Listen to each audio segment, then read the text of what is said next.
It's not really a secret that I adore JRPGs and RPGs in general. If you watch any of my videos or follow me over on Twitch, you know I play them almost all the time. If you follow my Twitter, I'm talking about them, and if you're here on this channel, you know I make a lot of shit about them. But because they're a more niche genre outside of the big names like Final Fantasy, Dragon Quest, and Kingdom Hearts, a lot of the time the smaller series kind of get blocked out by the larger ones. So I wanted to give some love to game series that aren't as universally played. So here is my list for 10 RPG series you should play. To make the list a little more specific, no Final Fantasy, no Dragon Quest, no Kingdom Hearts, no Pokemon, none of that shit. We're doing all the stuff that is either kind of popular or not popular enough. With that stated, I'm Crimson Rosso, and welcome to this video.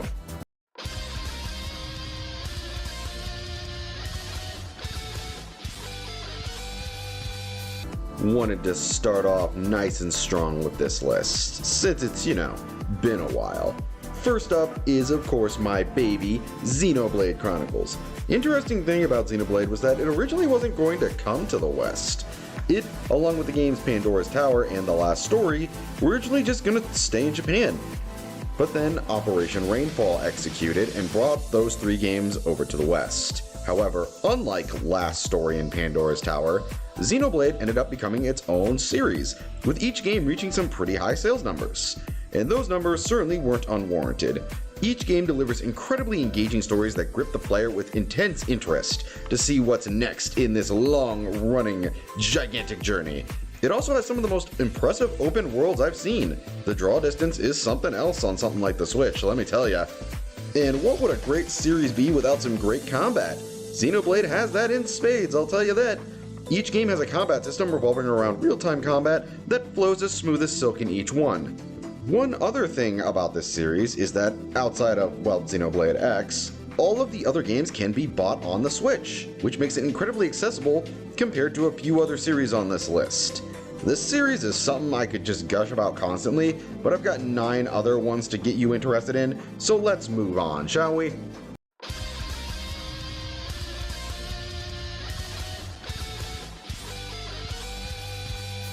Mother is probably one of the most fascinating trilogies to look back on in terms of gaming, as when you do, you realize just how different it was from a lot of other JRPGs out during its time.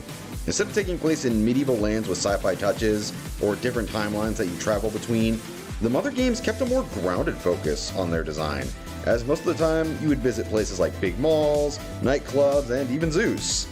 It gave the game more of a unique touch to them in comparison to just being another game set in medieval times.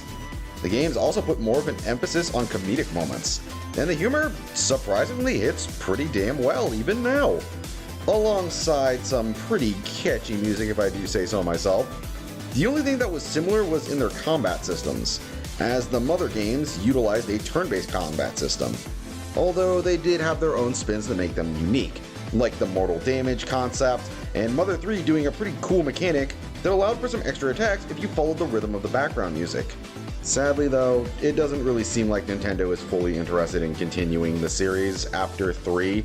Hell, you can't even play Mother 3 unless you play the fan-translated ROM for the Visual Boy Advance emulator, or any other Game Boy Advance emulator that works for you. I'll leave a link down to the fan translation below, go check it out if you want. Anyways, on to the next one, shall we?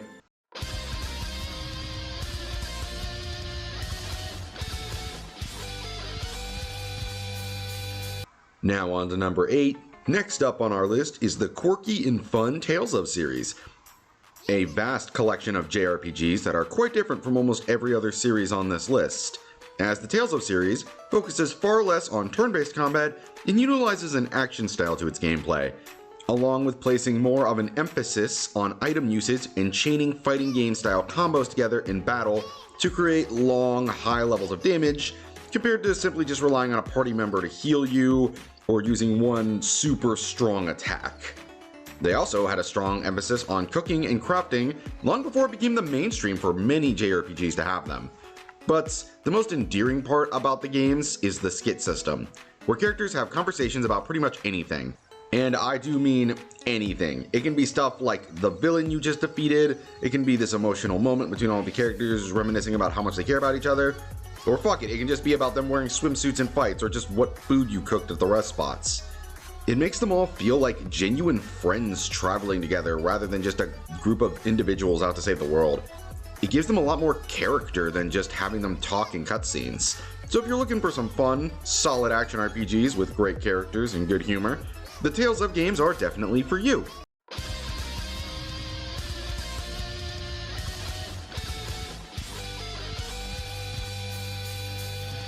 Man, of all of the series in the world to not have games coming out anymore for them, this is probably one of them that stung the most for me.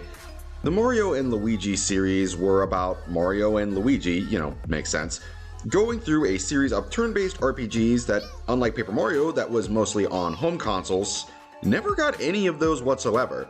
They all stayed strictly handheld. But that isn't any sort of shot at their quality, no. In fact, I would argue that they even surpassed the Paper Mario games in certain aspects. Like staying an RPG series for one. Grumpy salt aside, these games produce some incredibly cool game concepts. One, for example, being that you would control one of the two brothers with a specific button, Mario with A and Luigi with B. Later on, other Mario games would have them be like Baby Mario for X and Baby Luigi for Y, but that'll be for another time. And another awesome combat idea this game had was that unlike other turn-based RPGs where you had to rely on spells, abilities, or just plain luck to dodge attacks, Mario and Luigi actually let you press the A and B buttons so the bros could dodge any attacks or even send them back to deal extra damage. And if you mastered it, you could technically beat the entire game by taking no damage whatsoever. A mechanic that, I gotta be honest, I would love to see other games use, as I felt like that was a great way to encourage players to actively master the systems. They had a couple shortcomings, sure, but every single Mario and Luigi game was always a blast to play. And it is really sad that the company who made them has been shut down, so it's unknown if we will ever get another one. But don't let that stop ya. Go out and get yourself one right the fuck now.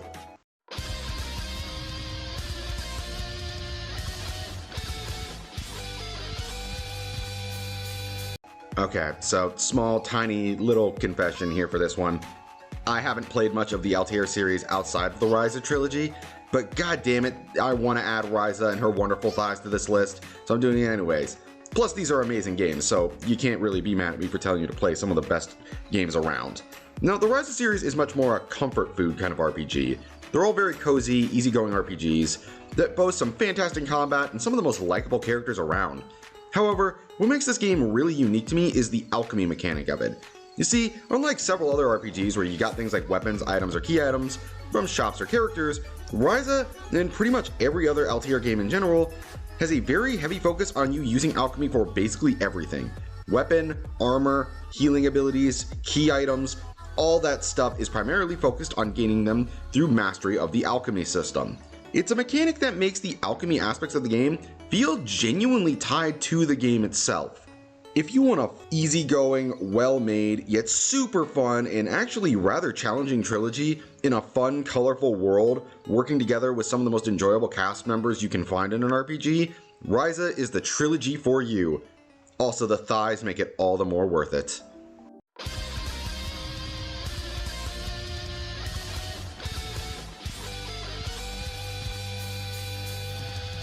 Alright, so originally I was not gonna include Yakuza because I was constantly sort of fighting with myself whether or not I even wanted to include it in this list, considering it is very light on RPG mechanics in general, but after a while I remembered something.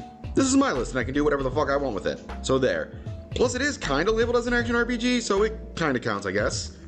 Now, what makes Yakuza a must-play to me is just how amazingly it balances things like deep, incredibly impactful storytelling with some of the goofiest stuff around.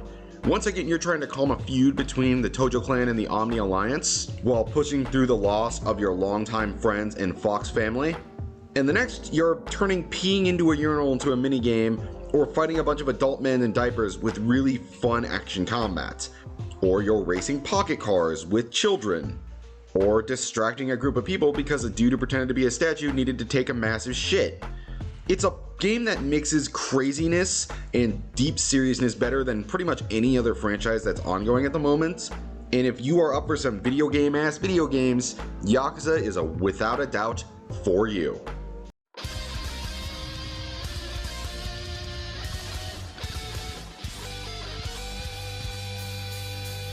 Speaking of series I've just recently gotten into, okay, we weren't doing that, but I'm gonna take a moment to explain how much I like Star Ocean and why you should play it. You see, I got into this franchise through the new game that just dropped, Second Story, and I've been playing through some of the other titles in my downtime. And god damn, these puppies are a ton of fun! They boast fast, responsive action combat in cool looking areas with incredibly likable party members and are stocked to the brim full of secrets for those who want to spend the time to look for them. Like earning new hidden away party members, or getting points for the private actions for the game's many ending. They all aren't perfect, sure. Every long-running series is going to have this kind of issue. You can look at titles like Mario & Luigi Partners in Time and Yakuza 3 for those kinds of perfect explanations. But for those looking for a good action RPG series, Star Ocean is easily for you. Hell, they're all on PlayStation Plus outside of the new one and the original 2 game if you want to play that. Plus, I may kind of have made a small little review about the new Star Ocean game, Second Story R, thanks to a review code from Square Enix. You guys should go totally check that one out. Shameless plug for the win!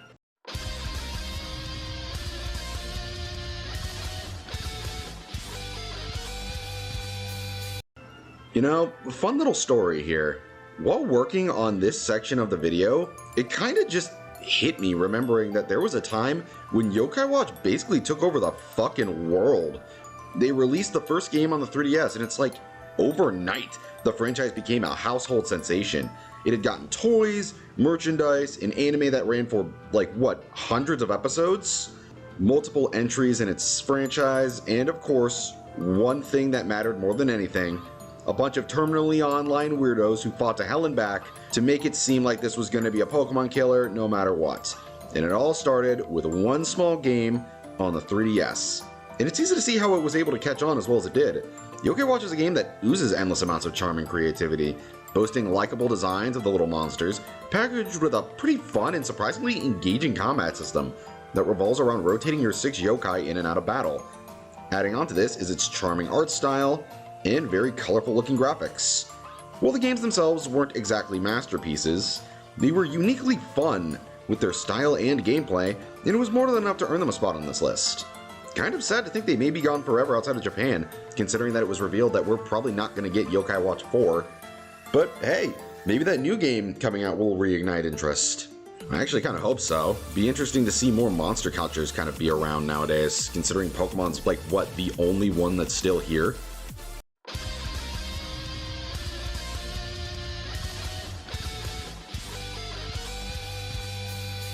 Yep, wanted to sneak this little bad boy of a series onto at least one of my videos before this year wrapped up for us.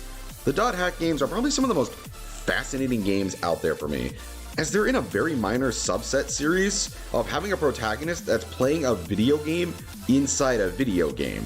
Yep, the world of Dot Hack is nothing like a lot of RPGs, as it basically takes place in a giant MMORPG called The World, which is where both of its protagonists, Kite and Teseo, have their own journeys of heroism, hatred, betrayal, and even love if you're willing to go that far for it.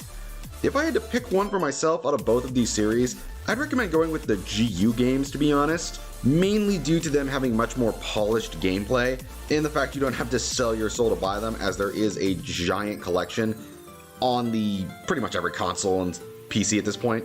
Plus, I admit, I've got a soft spot for my boy Yuri Lowenthal playing the edge boy badass Aseo. But even if you want to play either the OG or GU, know you're in for quite a time no matter which one you end up picking. But seriously though, you should pick GU. Pick it, pick it, pick.